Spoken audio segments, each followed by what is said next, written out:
magko-convert tayo ng mga paps, Asio Mags para dito sa natin, Yamaha SZ.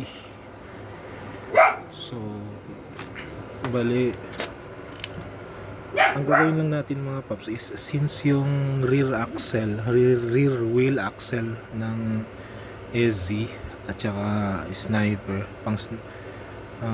origin kasi nitong Asio Mags is sa Sniper, so magkaparehas lang sila ng sukat. At saka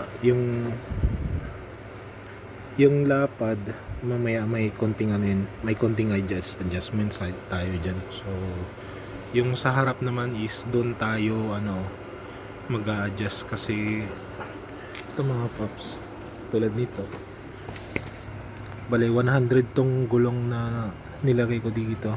May sayad to dito ng konti lang naman, pero nawala din siya. So bali, ang ginawa natin dito mga paps, yung front wheel axle ng Yamaha Gravis yung bilhin nyo mga paps, kasi sukat yung haba niya dito. Hindi kasi natin pwedeng gamitin yung stock na axle nitong SZ mga paps, kasi medyo malaki yun versus compare dito sa axle ng Asio Mags, kasi sukat to sa Sniper at saka sa mga Mio na bearing.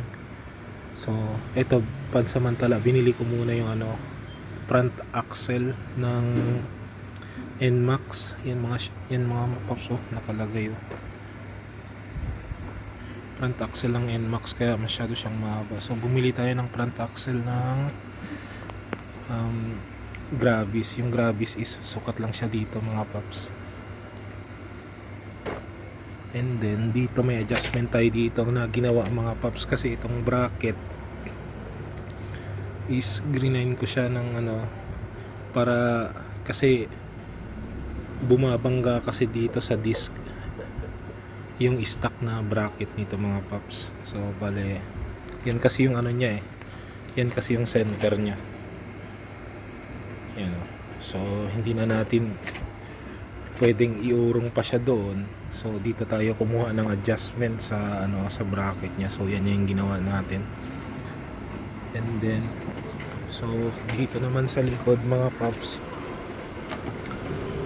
ay siya nga pala mga paps, may konting yan dito mga paps, clearance, kasi maliit na itong front axle ng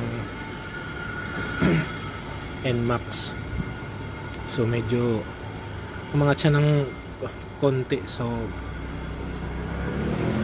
pwede nating lagyan ng spacer dyan. Pero sa ngayon okay na yung ganyan mga paps, since maliit lang naman yun. So dito tayo sa likod mga paps, bumili tayo ng ito, rear caliper ng Sniper, kasi ito yung sukat dito mga paps dyan. So dito natin siya ilalagay mamaya